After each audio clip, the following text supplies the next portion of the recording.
Bonjour, bienvenue, j'espère que vous allez bien. Alors aujourd'hui je voulais vous parler de la notion de protection. Donc c'est plus pour les personnes qui font des soins énergétiques ou en tous les cas qui sont dans la spiritualité et qui ont déjà entendu parler du besoin de se protéger en énergie. Euh, alors ce que je vais dire déjà en premier, c'est que tout ce que je partage, ce sont des compréhensions que j'ai eues de par mes expériences, de par mes analyses, voilà, donc c'est aussi des partages très personnels et chacun prend ce qui est juste pour lui. Donc si ça vous parle pas du tout, c'est OK aussi et il y a pas de problème. Donc voilà. Alors, je voulais commencer par, eh bien, oui, par cette notion de protection. Donc c'est vrai que moi, personnellement, dans le passé, je me suis pas, spécialement protégée. Je n'ai pas, eu vraiment de protocole, que je suivais en tous les cas. Je sais que quand j'avais commencé mon initiation au Reiki, il y avait un protocole bien précis, hem et voilà, c'est OK, mais moi, personnellement, je ne l'ai jamais utilisé et je sais pas, c'est comme ça. Des fois, il y a des choses qui ne s'expliquent pas, mais il y a des choses, bah, chacun fait un peu, à son rythme et dans son, bah, dans son respect de soi-même, en fait, en écoutant ce qui est bon ou pas pour lui, mais qui semble juste sur l'instant. Et par contre, ce que je faisais avant un soin, c'est que je disais toujours que, donc je demandais à ce que le soin soit bénéfique pour la personne, pour moi et pour l'humanité. Donc c'était un peu un protocole, enfin pas un protocole, mais l'intention derrière était vraiment de me positionner en tant que canal, en tant qu'outil et non pas, comme quelqu'un qui, en tout cas qui enfin, le but c'était de mettre mon ego de côté et je ne me positionnais pas du tout en tant que guérisseuse ou, en me mettant au-dessus de la personne et voilà. Donc déjà c'était ce but-là quand je disais, cette phrase. Mais aussi, bah, un peu pour me rassurer parce que comme je faisais des déparasitages énergétiques, au début bah, parce que voilà, j'avais besoin d'être rassurée tout simplement, c'est sans être dans la peur, mais sans, bon oui, il y avait forcément une petite peur derrière, ça c'est finalement oui. Mais voilà, donc au début, j'avais besoin de me rassurer, d'être sûre que finalement, il y avait des choses, bénéfiques qui passaient pour l'autre, pour moi, que je ne me prenais rien de mauvais non plus et je disais toujours que ce soit bon pour l'humanité parce que, pour moi, c'est,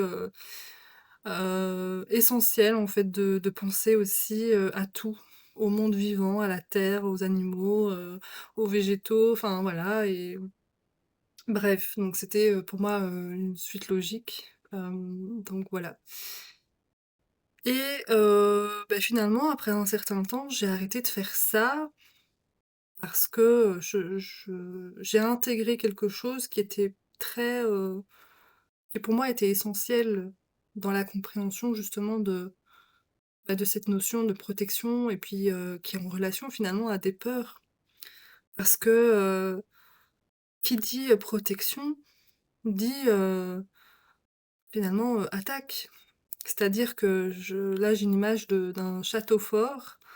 Bah, le château fort, il a plein de moyens de se protéger. Enfin, c'est solide, il y a enfin, voilà, bref, c'est fait pour se protéger. Donc forcément, il y a une barrière entre, bah, l'extérieur et l'intérieur, finalement. Donc en fait, quand on se protège, c'est un peu ça.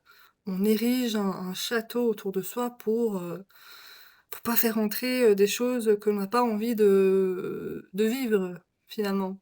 C'est un peu ça. Bon, c'est ça. Donc en fait, finalement,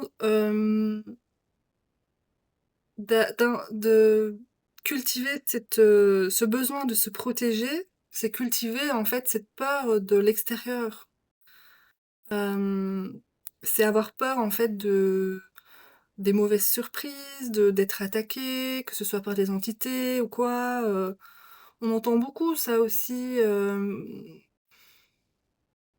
bah, des personnes qui ont peur en fait d'avoir des entités sur elles en faisant un soin sur quelqu'un d'autre, par exemple. Alors que, oui, c'est possible, hein, bien sûr, mais c'est pas ça le sujet central, en fait, finalement. Hem et donc voilà, ce que c'est un peu ça ma notion, c'est de me dire, beh, finalement, ce qui est important de regarder, c'est: «Mais pourquoi, en fait, finalement, je veux me protéger? De quoi j'ai peur? Qu'est-ce que je ne pourrais pas gérer, en fait?» Hem, est-ce que j'ai suffisamment confiance en moi, en mes capacités? Est-ce que j'ai suffisamment confiance en la vie? Est-ce que j'ai suffisamment confiance en mon discernement? Parce que peut-être que faire un soin à quelqu'un qui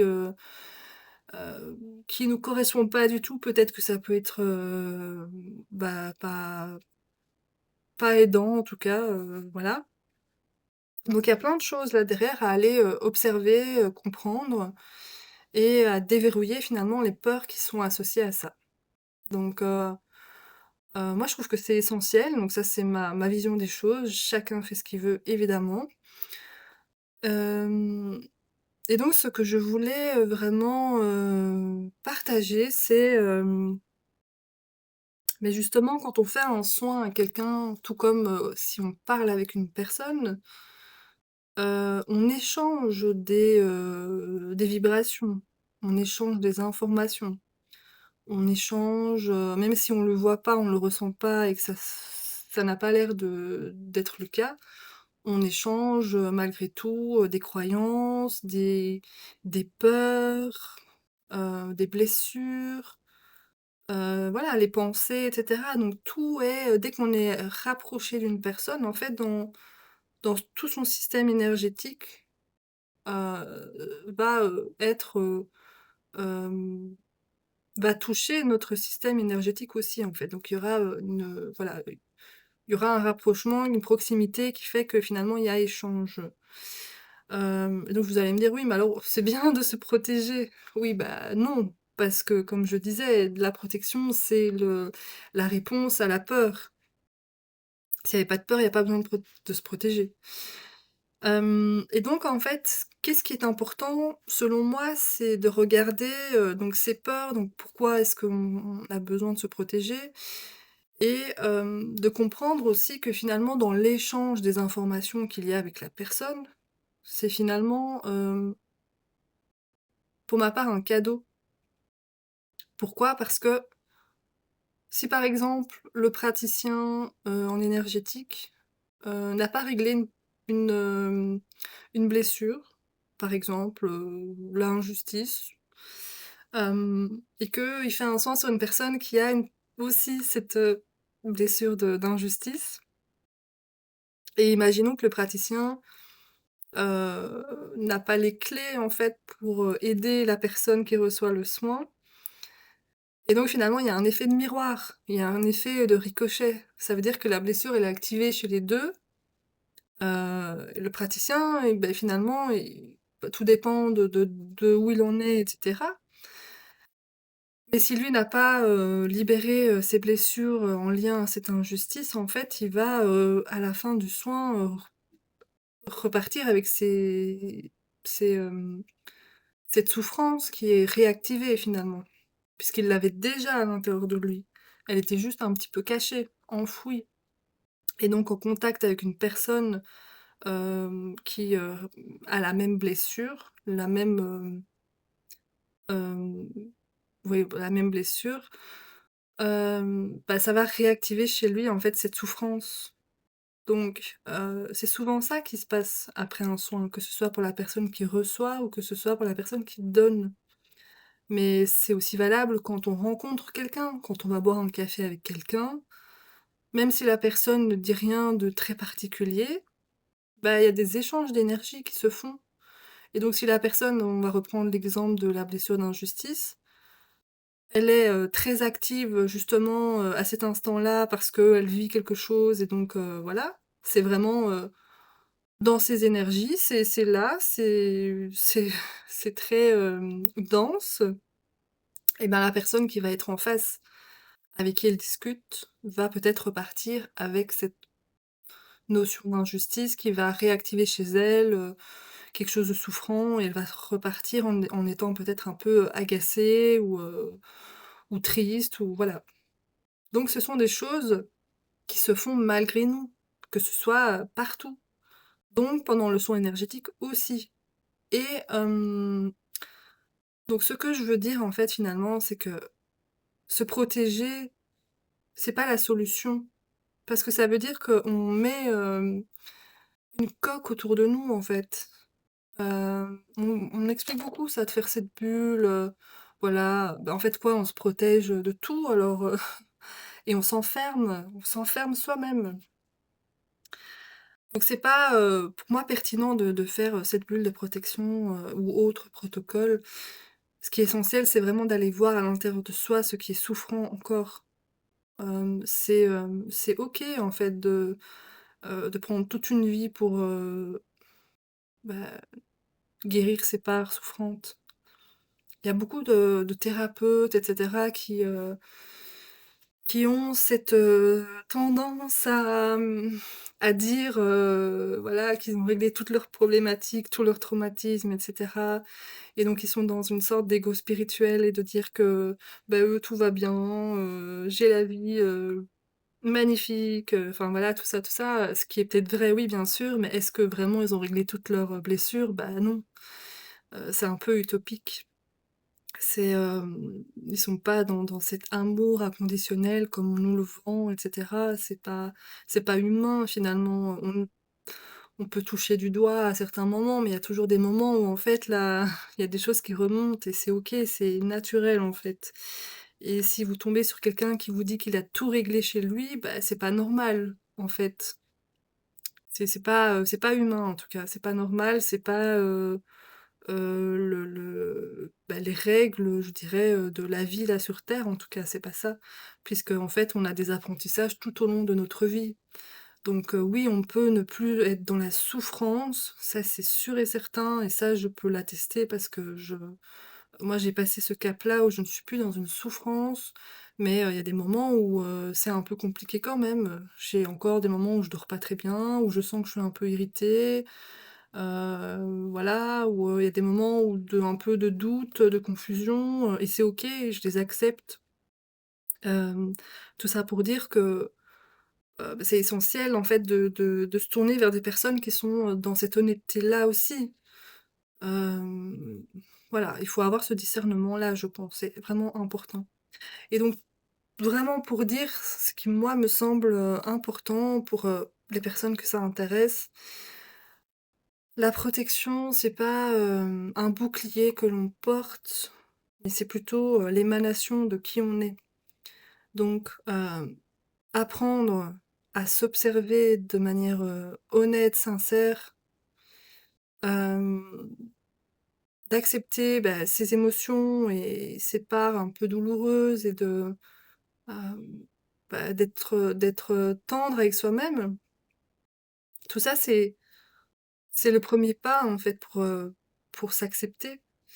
Et pour, se comprendre, comprendre son fonctionnement aussi, et petit à petit, les choses s'apaisent d'elles-mêmes. Il y a pas besoin de faire plus finalement. Ça peut prendre du temps. Moi, ça m'a pris du temps, hein, ça m'a pris quelques années quand même, donc voilà, chacun aura son rythme et tout est juste aussi. Mais voilà, ce que je veux dire, c'est que finalement la protection qu'on a, qui est la plus naturelle, la plus équilibrée, la plus juste, la plus lumineuse, c'est d'être lumineux soi-même.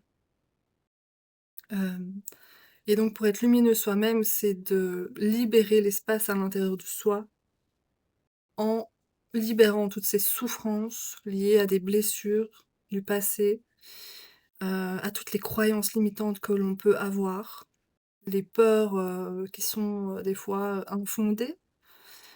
Des fois, on a des projections qui nous font douter, ou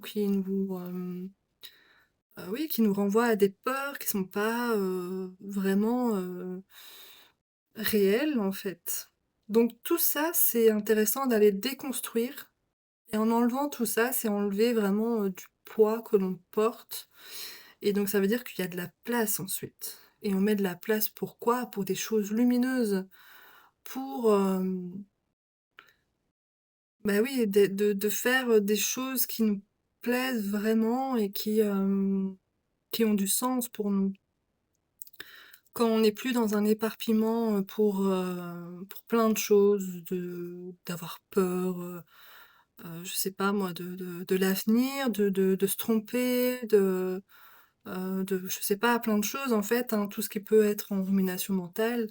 Quand il y a plus tout ça, en fait, il y a la place pour l'apaisement, pour la joie, pour l'amour et pour des choses plus légères et créatives et quand on est dans cette, dimension-là, et bien, en fait, on émane, ça se voit pas physiquement, mais c'est ce qui se passe, c'est qu'on émane, en fait, une énergie lumineuse à l'extérieur de soi et en fait, même de l'intérieur, on est complètement rempli de cette lumière. Donc en fait, si on est vraiment lumineux, bah, les choses négatives peuvent plus impacter. C'est tout. Et dans la logique, c'est ce que j'expliquais au début, c'est que si, je vais discuter avec une personne qui a encore la blessure d'injustice, si chez moi elle est totalement réglée, ben en fait, je vais discuter avec elle sans que je me sens impactée, en fait. Il y aura plus, ce truc de repartir, chez moi en me sentant peut-être un peu, inconfortable. Voilà, parce que ma blessure d'injustice sera déjà, guérie, donc il y aura plus, voilà, ça sera, tellement, simple et naturel finalement et donc la meilleure des protections, c'est ça, c'est d'être lumineux. Et je sais que ça peut faire peur parce que, bien sûr, ça se fait pas du jour au lendemain, ça c'est vrai. Mais voilà, c'est une piste que j'avais envie de partager parce que je sais que c'est quelque chose qui est fort, présent et qui pour moi, bah, renvoie à quelque chose de pas juste, pas très ajusté.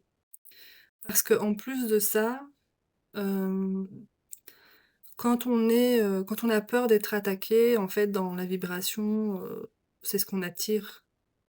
Donc, si on a peur, par exemple, pour ceux qui font des soins sur les entités et cetera, bah, forcément, si on met de l'attention là-dessus, forcément, on est en train de les appeler aussi. Donc, les choses deviennent existantes si on met de l'attention dessus, en fait. Tandis que si on met ça de côté, moi, c'est ce que je faisais mes soins, sur les entités, mais après, j'y réfléchissais pas, en fait. Sur l'instant, j'étais canal, je faisais ce que j'avais à faire, je mettais pas, de l'affect là-dessus, sur ce que je voyais ou des choses comme ça et si des fois l'image me revenait à l'esprit, je me coupais, je disais: «Non, je c'est OK, je l'ai vu, mais là, maintenant, je passe à autre chose». Je pense que c'est la meilleure, des manières de fonctionner et si, hem comment si on se sent attaqué, on vient chercher en fait sa lumière à l'intérieur, de ressentir le cœur, de faire, recirculer l'énergie, de bien s'ancrer à la terre aussi, de faire remonter l'énergie, de se connecter au ciel, voilà, tous les trucs qu'on connaît et vraiment d'émaner l'énergie du cœur en fait et de se centrer là-dessus vraiment le plus fort possible. Donc voilà, c'est des pistes que je donne et j'espère que ça résonnera pour certaines personnes. Donc voilà, je vous dis à bientôt.